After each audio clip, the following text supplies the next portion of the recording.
Hello there and good evening. I'm Karim Fazakri and you're watching World News Program on All 24 News Channel, live from the capital Algiers. Next up by the headlines. In France, Laqarno blames Retailleau for his resignation as Prime Minister as parties push to dissolve Parliament and oust Macron. The socialists, meanwhile, warn of a far-right surge.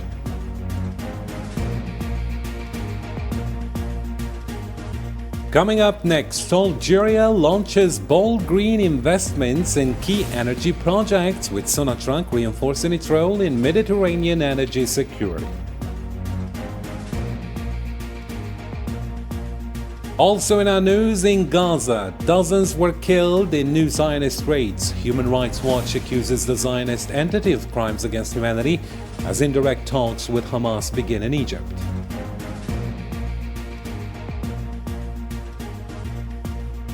And in Morocco, protests rage on for a 10th day. Activists demand justice for slain demonstrators and an end to normalization with the Zionist entity. All this and more shortly. Welcome back to the program. It's great to have you with us tonight. First up, French President Emmanuel Macron has asked outgoing Prime Minister Sébastien Lecornu to stick around a little longer, at least until Wednesday night, to wrap up final talks. The Élysée says Macron wants him to help lay out a clear roadmap for action and bring some much-needed stability to the country.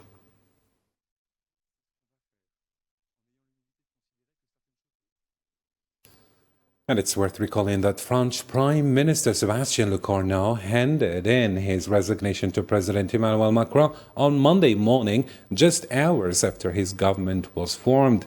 Speaking from the Matignon Palace, Lecornu said the political climate simply wasn't right for him to take on the job, warning against what he called the mistakes of the Fourth Republic. Let's get more details in this report by Zahra Fajanina.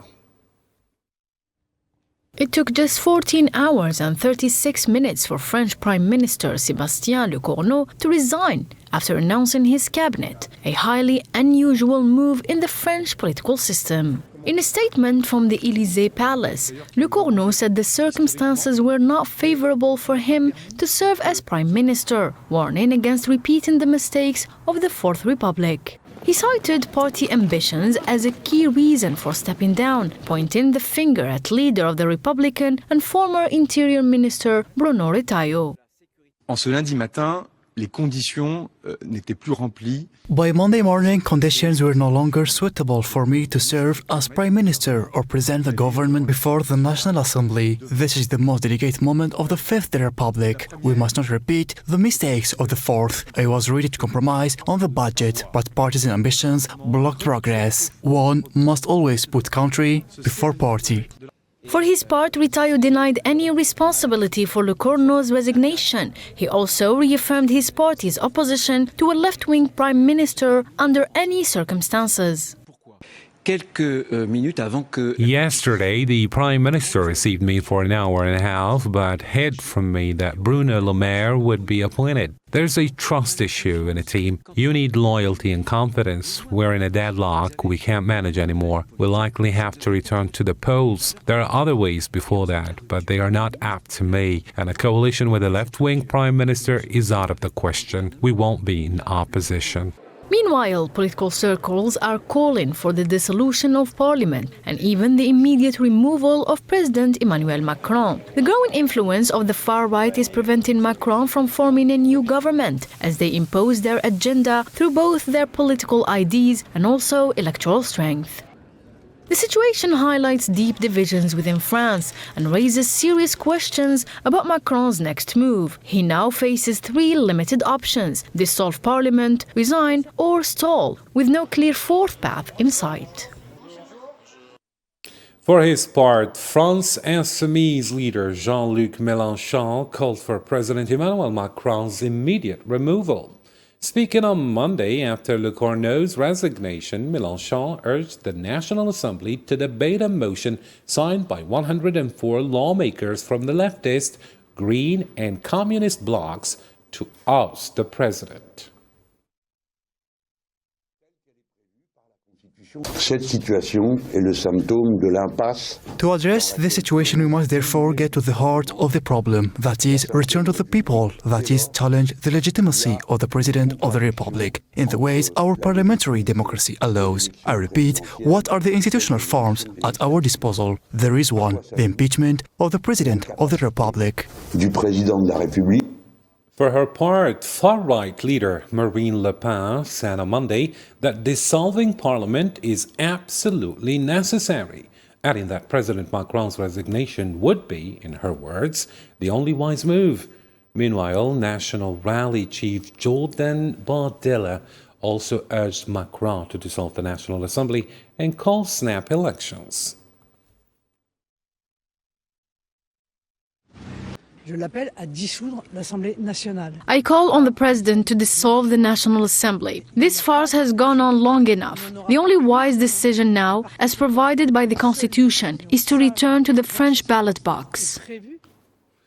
In contrast, France's Socialist Party called for appointing a left-wing prime minister after Le Corneau's resignation. Party spokesperson Pierre Jouvet said Monday that the left and the Greens should take the lead in governing, urging respect for the French people. He also warned of the growing threat of the far right and said talks are underway with partners to find a way out of the political crisis. Trois solutions sont devant le chef de l'État. The head of state, French Emmanuel Macron, has three options: resignation, dissolution, or the appointment of a prime minister from the left and the Greens. The Socialist Party is very clear: democracy in our country must finally be respected. Priority must be given to the left and the Greens to govern this country.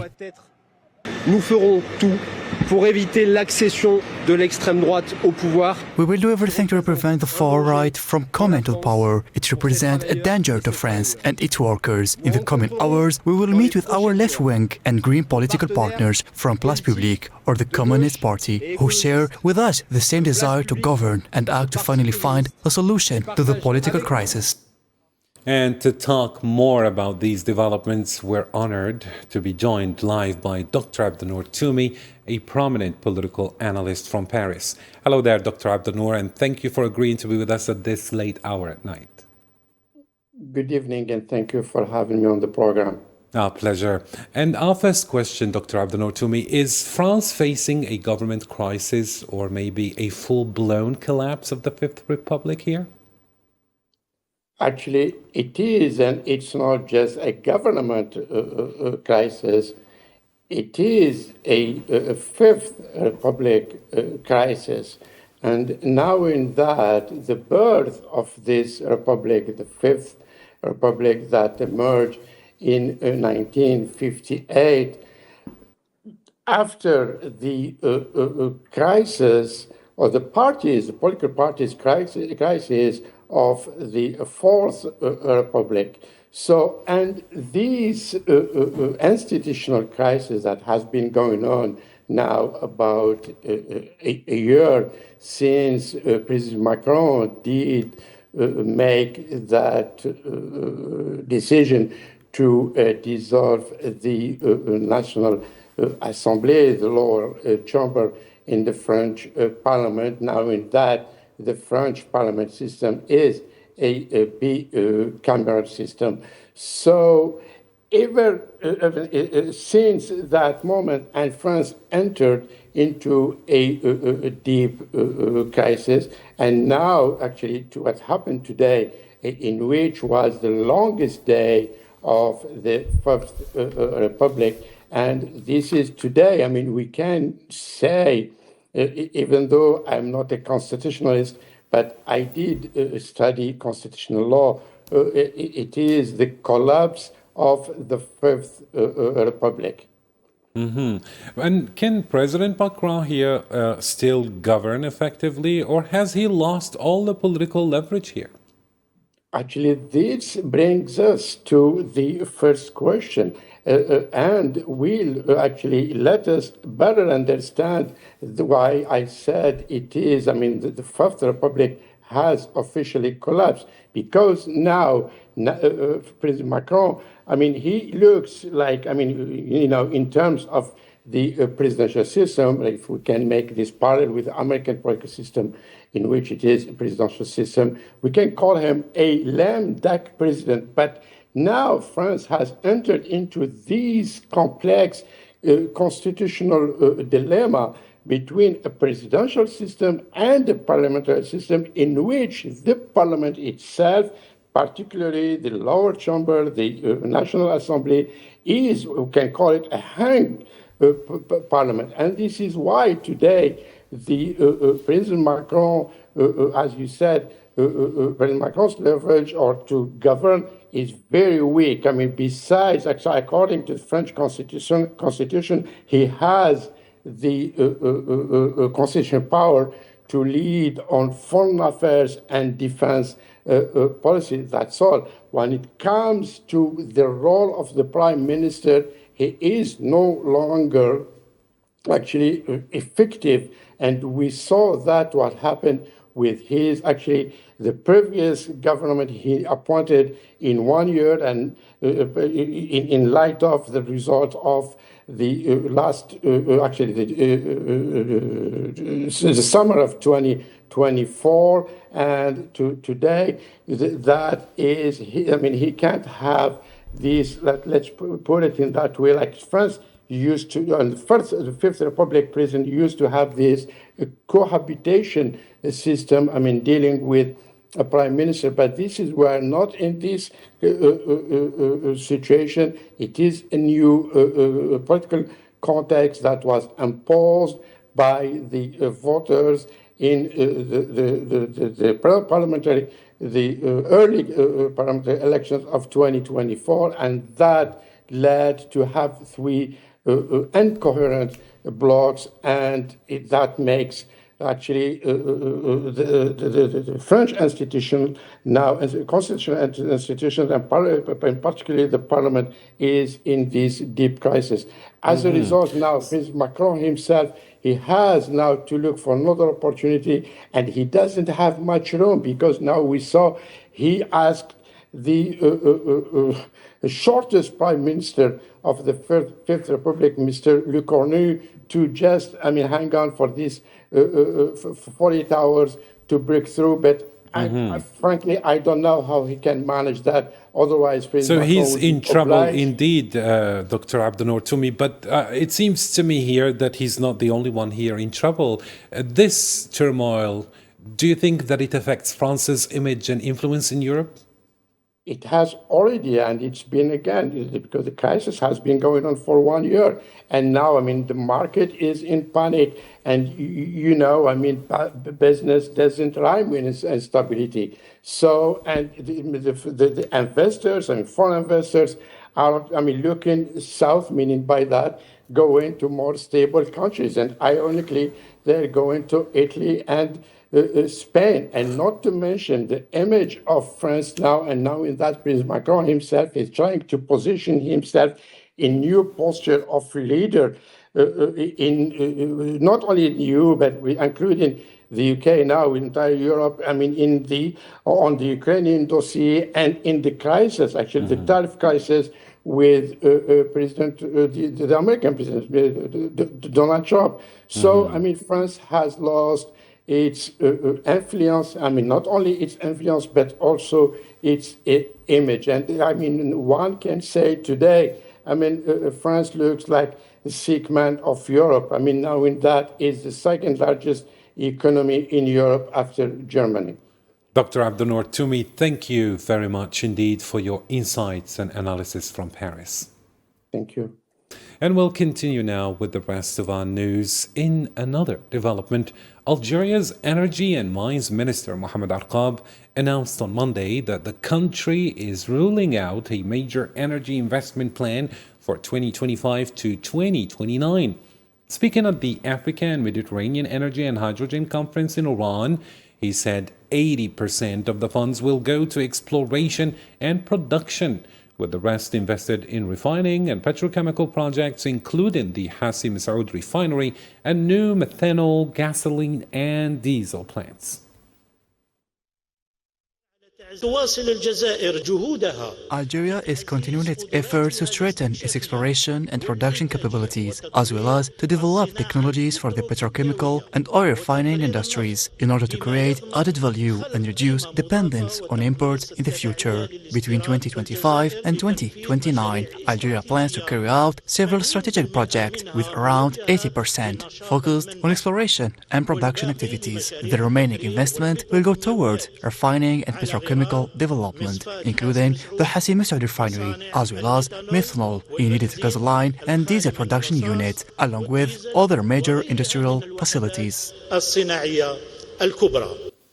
In the same context, Algeria's Energy and Mines Minister Mohamed Arqab reaffirmed Algeria's strong commitment to tackling climate change and strengthening its role in the global energy scene. He said Sonatrach, Algeria's oil giant, is determined to cut greenhouse gas emissions and bring gas flaring down to below 1% by 2030, in line with global efforts to reach zero methane and end routine flaring. He added that Algeria aims to build an effective energy mix through partnerships, innovation, and technology, stressing that energy transition doesn't mean turning away from fossil fuels, especially natural gas, which he called the cleanest and most efficient transitional energy source. الخالي من الرصاص والديزل للجزائر أهمية خاصة. Algeria attaches particular importance to protecting the environment and reducing carbon and methane emissions. Sonatrach is working to reduce greenhouse gas emissions and reduce the proportion of gas flared to less than 1% by 2030, while joining international initiatives such as zero methane target and elimination of routine gas flaring by 2030. للغاز بحلول 2030. For his part, Sonatrach CEO Rashid Hashishi said boosting African energy cooperation is a strategic path to secure and modern energy access.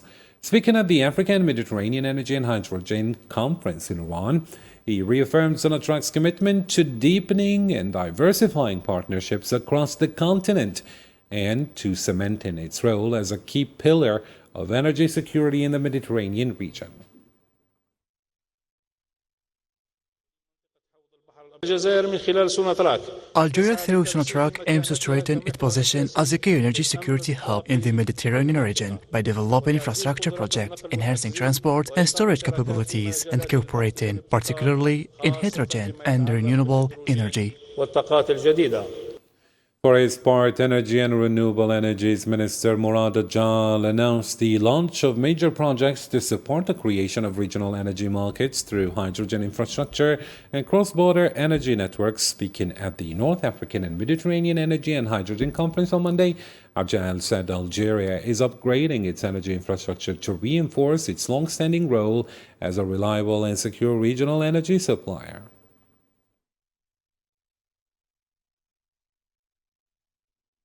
To another topical development now, at least 8 Palestinians were killed and several others wounded as occupation forces carried out new attacks across the Gaza Strip since dawn on Monday.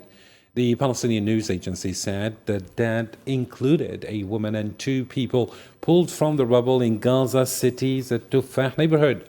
2 more were killed near an aid center in Khan Yunis and another while waiting for food aid in central Gaza. Meanwhile, Gaza's government media office said the occupation launched more than 130 airstrikes in the past hours, causing heavy destruction and dozens of casualties, despite mounting international calls to stop the bombing and allow urgent humanitarian aid in.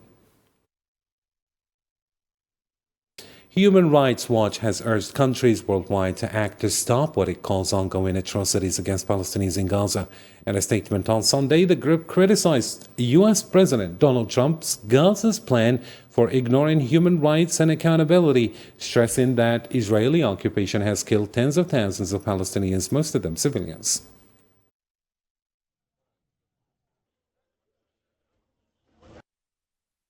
US President Donald Trump's plan for Gaza does not directly address human rights issues or accountability for crimes committed since October 7, 2023. Israeli forces have killed tens of thousands of Palestinians, mostly civilians, and wiped out entire families. Israel has caused famine by using starvation as a weapon of war and has repeatedly forcibly displaced nearly the entire population.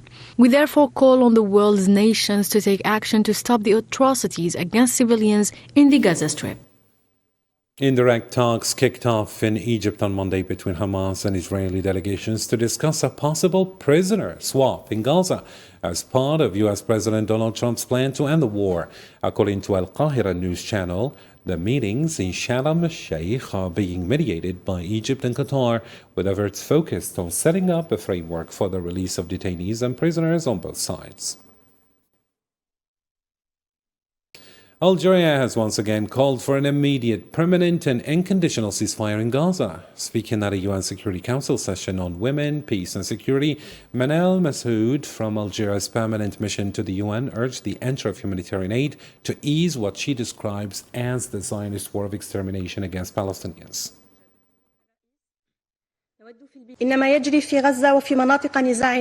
What is happening in Gaza and in other conflict zones is not an inevitable fate. Rather, it is a moral and legal test that places all of us before our responsibility. History will show no mercy to the complicit, not even those who were content with the silence or mere spectators.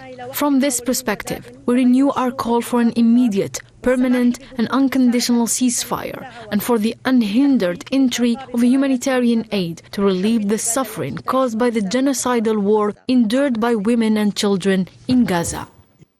U.S. President Donald Trump said talks with Hamas on his plan to end the war in Gaza are moving quickly and very successfully. In a statement on Sunday, he confirmed that technical teams would meet on Monday in Egypt to finalize details of the deal, aiming to complete the first phase of the prisoner swap and ceasefire later this week. To another story, the Moroccan Working Group for Palestine has urged citizens to keep up protests and public mobilization until Palestine is liberated and ties with the Zionist entity are fully cut. In a statement marking the second anniversary of the Al-Aqsa flood and as a slogan resistance and steadfastness until liberation, the group called for continued demonstrations and popular action against normalization and what it describes as the Zionization of Morocco.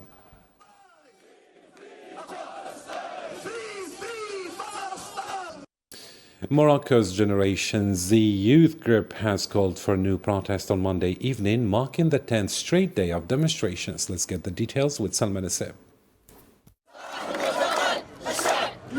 They're gathering once again in front of Parliament in central Rabat, chanting slogans against the Makhzen, clapping and singing. Morocco's youth are angry, but also determined, convinced that this time their voices must be heard. We are here simply to ask for better education, to also ask for better health for everyone in Morocco. And as a Moroccan citizen, I am saying that I am fully ready to fight for my country and work hard for better education and to have a better future as a citizen and for all Moroccans. احنا كنطالبوا بحقوقنا، كنطالبوا بالصحة والتعليم. We're demanding our rights to education and healthcare. These are rights, not privileges. We don't need more football stadiums. Look at the people in House. They've received nothing, even though the stadium was built in record time. In my village in الترددات, we don't have a hospital or pharmacy. Out on the streets, frustration is everywhere. Moroccans say they've been left with no choice but to protest their struggles, too deep to ignore.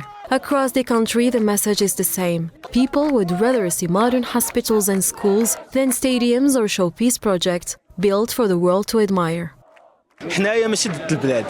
We are not against the country or against building football stadiums or opera houses, but just as we want to be proud of this achievement, we also want to be proud of our hospitals and our universities. His Majesty the King, you are responsible for your people. We ask you to put an end to this situation, to save our youth in distress. We need a strong education system. I want quality education for my daughters and for every Moroccan child. Day by day, the popular movement in Morocco is growing stronger. Repression, police violence, and arbitrary arrests have done little to break the resolve of a generation demanding justice and a life of dignity. Time for the news in brief with Karim Mustafawi.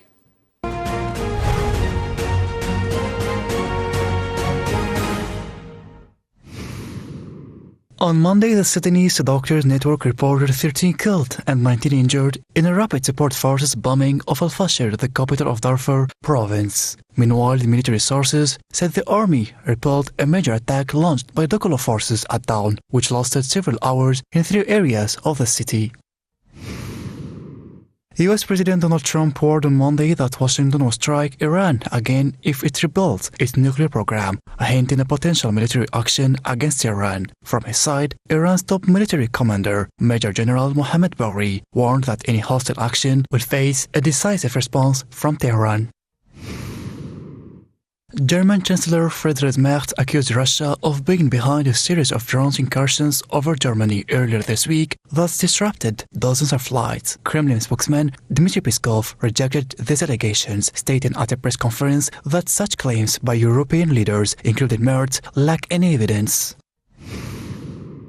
In Syria, the Electoral Authority issued decision number 16/6, which contains the preliminary result of the People's Assembly elections in Algerian governorate. According to the decision, appeals against the electoral process, including election campaigning, voting, and vote counting, will be accepted until the end of official working hours on Monday.